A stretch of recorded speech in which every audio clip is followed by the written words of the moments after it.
अरविंद और सीमा का अनकहा प्यार।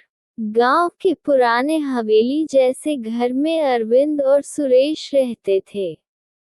अरविंद पढ़ाई और नौकरी के लिए शहर में रहता था, जबकि सुरेश गांव में रहकर खेती बाड़ी और घर का काम संभालता था।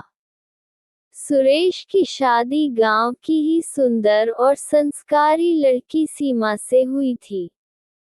दोस्तों, अगर आपको हमारी कहानी पसंद आ रही हो तो हमारे चैनल को सब्सक्राइब जरूर करना और वीडियो को लाइक करना तो बिल्कुल मत भूलना और कमेंट में जरूर बताना कि आपको कैसी कहानी पसंद है। और दोस्तों, हाँ, ध्यान से एक और बात सुनिए कि यह जो भाग चल रहे हैं, इन भागों में अगला भाग सुनने के लिए हमारे चैनल सब्सक्राइब जरूर करना ताकि आपको अगला भाग सुनने में कोई परेशानी ना हो। धन्यवाद आपका दोस्तों। सीमा अपने सौम्य स्वभाव, विनम्रता और मेहनत के कारण घर में सबकी प्रिय बन गई थी।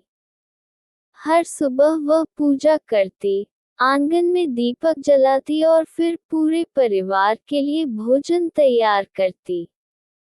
लेकिन शादी के कुछ ही महीनों बाद सुरेश को नौकरी के सिलसिले में शहर जाना पड़ा। वह महीने 2 महीने में ही घर आता। सीमा का दिन रात घर के कामों में बीतता, मगर उसका मन खालीपन और अकेलेपन से भरा रहता। उसे ऐसा साथी चाहिए था जो उसकी भावनाओं को समझ सके, कोई जिससे वो खुलकर अपने मन की बातें कर सके। इसी बीच अरविंद छुट्टियों में घर आया। सीमा ने पहली बार अपने जेठ को इतने करीब से देखा। सुबह सुबह वह आंगन में झाड़ू लगा रही थी, सिर पर पल्लू और चेहरे पर हल्की मुस्कान लिए। अरविंद ने मुस्कुराते हुए कहा, भाभी, आप तो पूरे घर की जान बन गई हैं।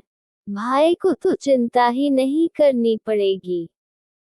सीमा ने हल्की मुस्कान के साथ जवाब दिया, जेठ जी, घर तो औरत का होता है, इसे संभालना ही मेरा काम है। ये हल्की सी बातचीत दोनों के बीच सहज अपनापन पैदा करने के लिए काफी थी। धीरे धीरे अरविंद जब भी गांव आता, तो दोनों छत पर बैठकर बातें करते।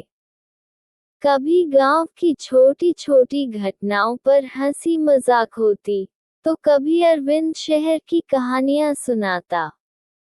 सीमा को यह एहसास होने लगा कि जब अरविंद घर में होता है, तो उसका मन प्रसन्न और हल्का हो जाता है। अरविंद को भी यह महसूस होने लगा कि सीमा की मुस्कान उसकी थकान मिटा देती है। एक दिन बारिश हो रही थी। सीमा छत पर कपड़े सुखा रही थी। अचानक उसका पैर फिसल गया। अरविंद ने दौड़कर उसका हाथ पकड़ लिया। दोनों की नजरें मिली और समय जैसे ठहर गया।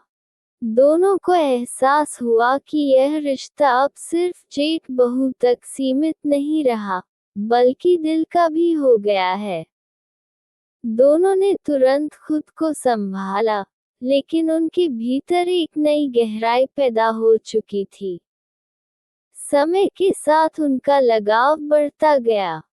शाम को, जब घर के सभी सदस्य सो जाते, तो दोनों छत पर बैठकर चांदनी रात में बातें करते। सीमा कभी अपनी तन्हाई का जिक्र करती, तो कभी अरविंद उसे शहर की कहानियां सुनाकर हंसाता। एक रात सीमा ने धीमे स्वर में कहा, जेठ जी, क्या दिल की बातें हमेशा दिल में ही रह जाती हैं? अरविंद ने गहरी सांस लेते हुए उत्तर दिया, हाँ सीमा, कभी कभी मर्यादा ही सबसे बड़ा प्यार होती है। हमारा ये रिश्ता अनकहा ही सही, मगर इसे पवित्र बनाए रखना ही सही होगा। सीमा की आंखों में आंसू आ गए। उसने कहा, आप सही कहते हैं, प्यार पाना ही सब कुछ नहीं, उसे निभाना भी जरूरी है। कुछ महीने बाद अरविंद को शहर लौटना पड़ा। विदाई के समय सीमा आंगन में खड़ी थी। उसकी आंखें नम थीं और होठों पर हल्की मुस्कान थी।